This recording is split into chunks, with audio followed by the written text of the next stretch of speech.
নমস্কার বন্ধুরা, শুভ দুপুর। আবার চলে আসলাম তোমাদের কাছে রান্না নিয়ে। আজ রবিবারে চিকেন করব। তো যা গরম পড়েছে, চিকেনটা আজকে পাতলা করে ঝোল করব। তো চিকেন ধুয়ে এনেছি, এদিকে দুটো টমেটো, দুটো পেঁয়াজ, কাঁচা লঙ্কা চিড়ে করব আজকে। চিড়ে নিয়েছি কাঁচা লঙ্কা, আর শুধু মশলার মধ্যে শুধু একটু রসুন আর আদা বাটাটা দিব।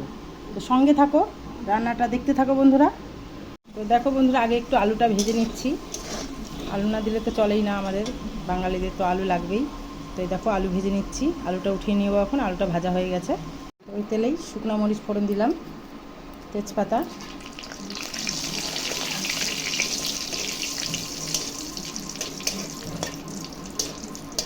আমার কাছে জিরাটা, গোটা জিরাটা নেই, তো যাই হোক আমরা দিলাম না আজকে জিরার ফোড়ন। তো পেঁয়াজটা, টমেটো, কাঁচা লঙ্কা সব দিয়ে দিচ্ছি এখন।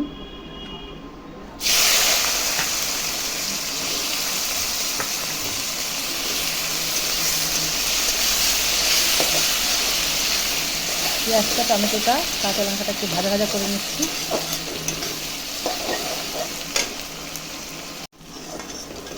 তো আমার পেঁয়াজটা দেখো ভাজা ভাজা হয়ে গেছে। তো এখন দিয়ে দিচ্ছি আমি চিকেনটা।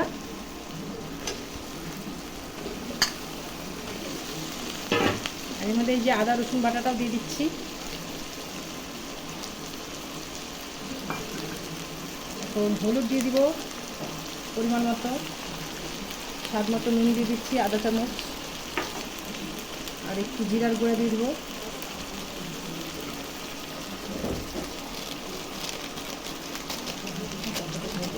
বেশি মশলা দিব না, লাইট করবো, যেন অল্প জিরা গুঁড়ো দিলাম। একটু কাশ্মীরি লঙ্কা গুঁড়োতে কালার হবে হালকা দেবো। এবং মাংসটা ভালো করে আমি কষাবো।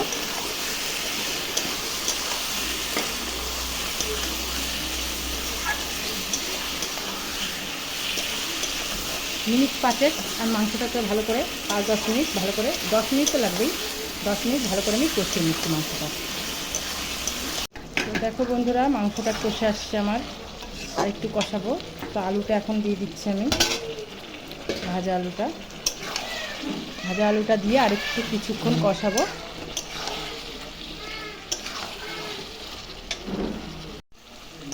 তো দেখো বন্ধুরা, আমার মাংসটা ভালো মতো একদম কষানো হয়ে গেছে, কমপ্লিট। এখন এই যে গরম জল দিচ্ছি।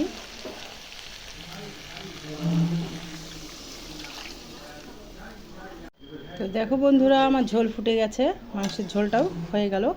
তো আজকে ঝোলটা এরকম বলছিলাম পাতলা করব, পাতলা ঝোল করলাম আজকে।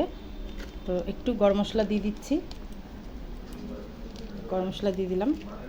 তো আমার ঝোল তৈরি হয়ে গেল, মাংসের ঝোল চিকেনের। তো এদিকে দেখো, আমার ছোটো মেয়ের জন্য একটু মাছ, রুই মাছ দিয়ে পাতলা করে আদা বেটে শুধু পটল, টমেটো, আলু দিয়ে ঝোল করেছি। আর একটু ভাত তো থাকতেই হবে বাঙালিদের, দুপুরবেলা ভাত নাহলে তো হবেই না। তো ভাত আছে। তো তৈরি হয়ে গেল আমার চিকেনের পাতলা ঝোল। কেমন লাগলো রান্না করাটা বলো বন্ধুরা। তোমরা কে কী রান্না করেছো আজকে জানিও বন্ধুরা। টাটা।